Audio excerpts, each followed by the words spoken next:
Guys welcome back to my channel study with Shweta. आज हम लोग अपना करंट अफेयर्स का लेक्चर नंबर 6 स्टार्ट करने वाले हैं, जिसमें हम कुछ इंपॉर्टेंट फैक्ट पढ़ेंगे।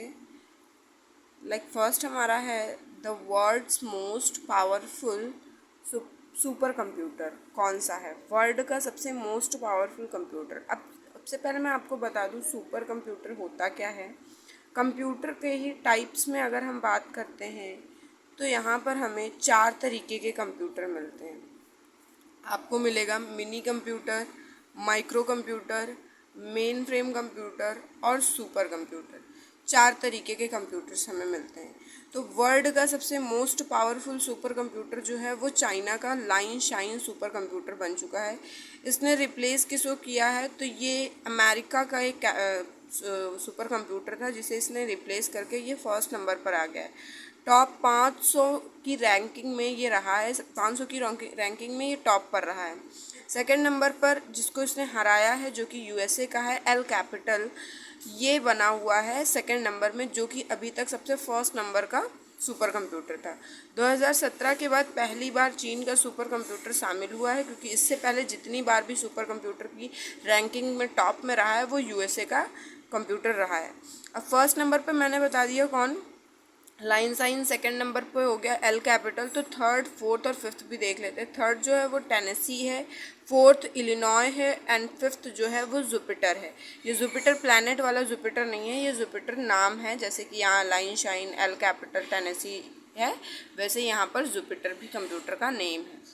नेक्स्ट हम पढ़ते हैं अपने सेकेंड करंट अफेयर्स की तरफ, जिसमें बताया गया है कि Bangladesh international big cat alliance का नया सदस्य। अब हम बताएंगे कि बिग कैट अलायंस होता क्या है। बिग कैट अलायंस, जैसे कि आपने देखा होगा कुछ ऐसे प्राणी जैसे हमारा चीता हो गया, तेंदुआ हो गया या बाघ हो गया, इस तरीके के जो जैगुआर, प्यूमा, ये सब जो प्रजातियां पाई जाती हैं, इन प्रजातियों को हम बिग कैट अलायंस कहते हैं।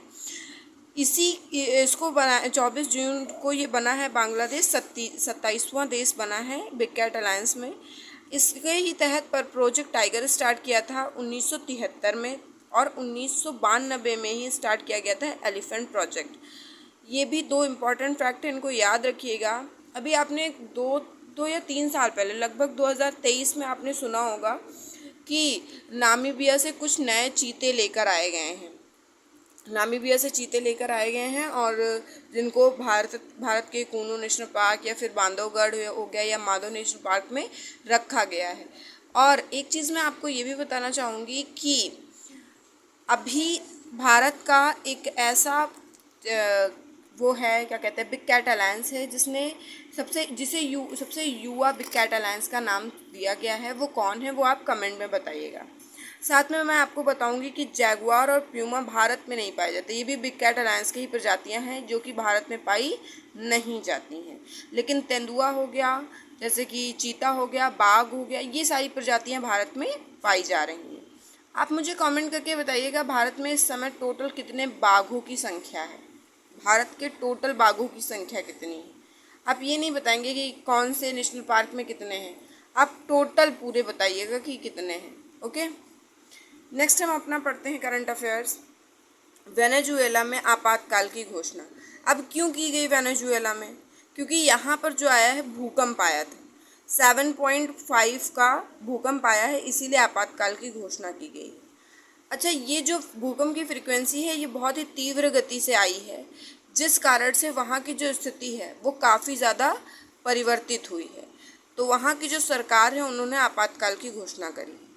ये एक बात याद रखिएगा। अब आते हैं कुछ इंपॉर्टेंट फैक्ट्स पढ़ते हैं वेनेजुएला से रिलेटेड।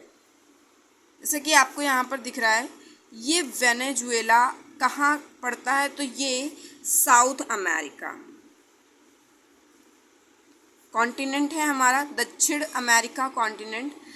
वहाँ पर ये जो पॉइंट है ये वेनेजुएला, इधर ही सूरीनाम वगैरह पड़ता है, इधर अर्जेंटीना पड़ गया, इधर हमारा इक्वाडोर हो जाता है, पेरू हो जाता है, इधर ब्राज़ील का पोर्शन है, इधर पराग्वे, उरुग्वे, ये सारी चीज़ें हैं।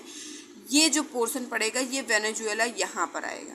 ठीक है, इस जगह पर आपको मिलेगा कैरेबियन प्लेट। ये जो प्लेट मिलती है ये कैरेबियन प्लेट है। तो जब ये प्लेटें आपस में टकराती हैं तो भूकंप आएगी, भूकंप की स्थिति बनेगी, जिस वजह से एक तो ये समुद्र से लगा हुआ है और प्लस यहाँ पर ये प्लेटें आपस में टकराएंगी तो इस एरिया में क्या होगा, भूकंप के आने की स्थिति ज़्यादा होती है। साथ में इसके कुछ हम फैक्ट पढ़ेंगे कि यहाँ पर एंजिल वाटरफॉल, जलप्रपात, किलिमंजारो वाटरफॉल, ये इम्पॉर्टेंट वाटरफॉल्स हैं वेनेजुएला के। साथ में एक लेक है माराकाइबो लेक, जहाँ से ऑयल रिजर्व होता है, लार्जेस्ट, मतलब वर्ल्ड का सबसे लार्जेस्ट ऑयल रिजर्वर जो है वो माराकाइबो लेक से ही होता है। साथ में यहाँ पर कराकस जो पर्वत है वो श्रृंखला भी यहाँ पर पाई जाती है। तो इम्पॉर्टेंट मैंने क्या क्या चीज़ें बताई, सबसे पहला बताया angel waterfall, Kilimanjaro waterfall, plus यहाँ पर माराकाइबो लेक भी है जहाँ से ऑयल रिजर्वर है सबसे लार्जेस्ट, और यहाँ पर कराकस पर्वत भी पाया जाता है। तो ये इसके कुछ इंपॉर्टेंट फैक्ट्स हैं, इनको याद रखिएगा, ठीक है। नेक्स्ट हम आते हैं अपना नेक्स्ट पॉइंट पर। आज का जो ये करंट अफेयर्स है इसमें बताया जा रहा है कि ऑपरेशन चक्र 6, ये ऑपरेशन चक्र 6 है क्या। ये जो हमारा है ये सेंट्रल ब्यूरो ऑफ इन्वेस्टिगेशन द्वारा डिजिटल अरेस्ट करने वाले नेटवर्क के खिलाफ 16 स्टेट में चलाया गया है। अब वो 16 राज्य हैं कौन कौन से, वो आपको मुझे कमेंट सेक्शन में बताना है। ये स्टार्ट कब किया गया, तो 25 जून 2026 में किया गया। अब मैं आपको बता दूं डिजिटल अरेस्ट होता क्या है कि कई तरह के आजकल साइबर अपराध चल रहे हैं जिसमें डिजिटल अरेस्ट की काफ़ी चर्चा हुई है। अब डिजिटल अरेस्ट ऐसा अरेस्ट है जैसे कि अगर किसी पर्सन ए को किसी पर्सन बी द्वारा भड़काया जा रहा है, धमकाया जा रहा है, शोषण किया जा रहा है डिजिटली तरीके से, तो उसे हम डिजिटल अरेस्ट कहते हैं। मतलब तुम्हारी मानसिक संतुलन ही बिगाड़ दे सामने वाला अपने बातों से, मतलब एक प्रकार से स्कैमिंग करके। तो इस पर जो है सीबीआई इन्वेस्टिगेशन कर रही है, ठीक है। अब हम आते हैं नेक्स्ट अपने करंट अफेयर्स पर। संविधान हत्या दिवस, संविधान हत्या, अच्छा संविधान दिवस तो सबको पता होगा 26 नवंबर। संविधान हत्या दिवस 25 जून 1975 को स्टार्ट किया गया था। किसके द्वारा, नेशनल। इसमें जो संविधान हत्या होता है इसमें क्या क्या चीज़ें हैं, अब ये तो मनाया जाता है 25 जून को, ये फैक्ट है, इसको याद रखिएगा, इसमें कोई भी स्टोरी नहीं है। अब मैं आपको ये बता दूं कि जैसे कि नेशनल इमरजेंसी से आपातकाल जो लगते हैं वो इम्पॉर्टेंट फैक्ट्स हो जाते हैं, क्योंकि उनके थ्रू ही हमें क्या मिलता है, जैसे कि अगर हमारे संविधान का हनन हो रहा है या कुछ ऐसी चीज़ें देखने को मिलती हैं कि जो हमारा शासन है वो राज्य से उठ के केंद्र सरकार के हाथों में चला जाता है, तो वहाँ पर कौन कौन से आर्टिकल काम करते हैं। राष्ट्रीय आपात के समय में हमारे पास 3 जो आपातकालीन शक्तियाँ प्राप्त हैं, 352, 356 और 360। राष्ट्रीय आपात है, राज्य आपात है या राष्ट्रपति शासन कह सकते हैं, और ये वित्तीय आपात है। अच्छा, वित्तीय आपात जो है वो आज तक कभी भी भारत में नहीं लगा है, ये इंपॉर्टेंट फैक्ट है। क्वेश्चन आएगा अगर, ऐसा कौन सा अनुच्छेद है जिसका आज तक उपयोग नहीं किया गया है, ऐसी कौन सी आपातकालीन शक्ति है जिसका आज तक उपयोग नहीं किया गया है, तो वित्तीय आपातकालीन शक्ति जो कि 360 में है, आर्टिकल नंबर 360 में। नेक्स्ट हम आते हैं 6 नंबर पॉइंट पर, जिसमें बताया गया है लिपुलेख दर्रे से 6 साल के अंतराल के बाद सीमा व्यापार की पुनः शुरुआत। अब लिपुलेख दर्रा है कहाँ, 6 साल के अंतराल के बाद सीमा व्यापार की पुनः शुरुआत, किससे सीमा व्यापार कर रहा है, क्या शुरुआत की गई है, वो सारी चीज़ें हम यहाँ पढ़ें। अब लिपुलेख दर्रा जो है वो पिथौरागढ़ में है। पिथौरागढ़ कहाँ पर पड़ता है, उत्तराखंड में पड़ता है, ठीक है। अच्छा, मैं आपको कुछ इंपॉर्टेंट पॉइंट्स बता दूँ। जैसे ये हमारा इंडियन मैप था, ऊपर का जितना भी हमारा लद्दाख उत्तराखंड वाला, तो मैं आपको बताना चाहती हूँ जम्मू कश्मीर में कौन कौन से यहाँ पर दर्रे पड़ते हैं। तो जोजिला हो गया, बुरजिल, पीर पंजाल और बनिहार। ये फैक्ट मैंने इसलिए से मैप पे बताया है, डिनोट किया, ताकि आपको याद हो सके। तो 4 आप याद रखिएगा, जोजिला, बुरजिल, पीर पंजाल और बनिहार। फिर से एक बार रिकॉल करिए, जोजिला, बुरजिल, पीर पंजाल और बनिहार, ये 4 जो हैं कहाँ पर पड़ते हैं, जम्मू कश्मीर में। अब दर्रे होते क्या है मैं आपको ये बता दूँ। मान लीजिए ऐसे एक पहाड़ बना हुआ है, ठीक है, तो पहाड़ के बीच से जो ये रास्ता आया हुआ है, तो ये प्राकृतिक घाटी है ना, यहाँ से आने जाने का रास्ता बना हुआ है। तो इसी को हम क्या कहते हैं, दर्रा कहते हैं। ठीक है, पहले क्या होता है, धीरे धीरे यहाँ से कटाव, प्राकृतिक कटाव होता है, तो दो पहाड़ों के बीच का जो ये प्राकृतिक रास्ता बनता है, ठीक है, तो उसे हम कहते हैं दर्रा। ठीक है, नेक्स्ट यहाँ पर आता है हिमाचल प्रदेश में सिपकिल्ला हो गया, रोहतांग हो गया, देपसा हो गया और बारालाचा, बारालाचा हो गया। तो ये जो है इम्पॉर्टेंट है, इनको भी याद रखिएगा। नेक्स्ट उत्तराखंड में जो पढ़ते हैं, माना दर्रा हो गया, नीति दर्रा हो गया और लिपू लेक हो गया। ये इम्पॉर्टेंट है उत्तराखंड के, माना, नीति और लिपू लेक। फिर नेक्स्ट इधर सिक्किम में आ जाइए। सिक्किम में जो मिलता है वो हमारा नाथुला हो गया और अरुणाचल प्रदेश में बोमडिला। बोमडिला कहाँ, अरुणाचल प्रदेश में, नाथुला जो है वो सिक्किम में।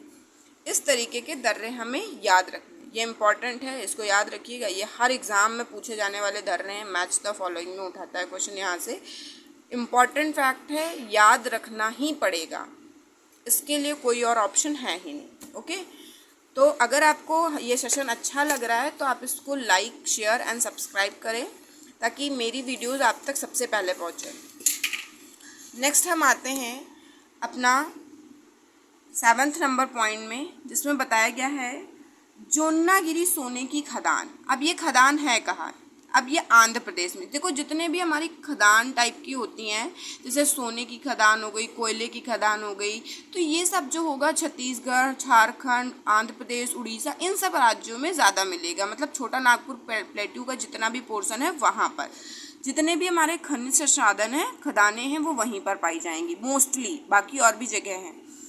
यहाँ पर निजी सोने की खदान जो है वो आंध्र प्रदेश में एकमात्र चालू खदान है। ओके, इसीलिए ये इम्पॉर्टेंट है और किसी कारण मैंने इसको नहीं लिया फैक्ट में। साथ में बताया गया है कि सोना सबसे ज़्यादा जो पाया जाता है वो कहाँ पर, किस राज्य में है, तो बिहार राज्य में। ठीक है, नेक्स्ट यहाँ पर हम याद करते हैं पॉइंट नंबर 8, बायोचार। बायोचार क्या होता है, ये कार्बन युक्त पदार्थ होता है, बायोचार। ठीक है, कार्बन युक्त पदार्थ है, इसका जो यूज़ किया जाता है वो कहाँ किया जाता है, सॉइल की फर्टिलिटी को कम करने के लिए। अब देखो आजकल जो कुछ भी हम लोग खेती कर रहे हैं उसमें रासायनिक उर्वरकों का ज़्यादा इस्तेमाल किया जा रहा है, जिससे क्या हो रहा है, सॉइल की जो फर्टिलिटी है, उर्वरता है, वो कम होती जा रही है। तो फर्टिलिटी को इंक्रीज़ करने के लिए इसका यूज़ किया जाएगा, जस्ट बिकॉज इसकी जो सॉइल की फर्टिलिटी है वो कम हो रही है रासायनिक उर्वरकों की वजह से। रासायनिक उर्वरक का इस्तेमाल किया जा रहा है जिस वजह से सॉइल की फर्टिलिटी कम हो रही है, तो उसको इंक्रीज़ करने के लिए हम बायोचार का यूज़ करेंगे। इसका जो प्रोसेस होगा, मतलब इसको यूज़ कैसे करेंगे उसकी एक प्रोसेस होगी और उस प्रोसेस को हम कहते हैं पायरोलिसिस। तो ये इम्पॉर्टेंट है, ये याद रखिएगा। लोगों को ये याद करने में थोड़ा सा डिफ़िकल्टी होगी। क्वेश्चन आ जाएगा, बायोचार को यूज़ करने की प्रक्रिया पायरोलिसिस होती है। ठीक है, पायरोलिसिस कहलाती। इसका क्या यूज़ होगा, तो ये फर्टिलिटी को इंक्रीज़ करेगा। ठीक है, मिट्टी की उर्वरता को बढ़ाएगा। चलिए अब हम नेक्स्ट पॉइंट पर आते हैं, अपने पॉइंट नंबर 9, जिसमें बताया गया है खरीफ आकस्मिकता योजना। अब खरीफ की फसलें, रबी की फसलें और जायद, रबी और जायद, ये जो फसलें हैं ये कब कब होती हैं। रबी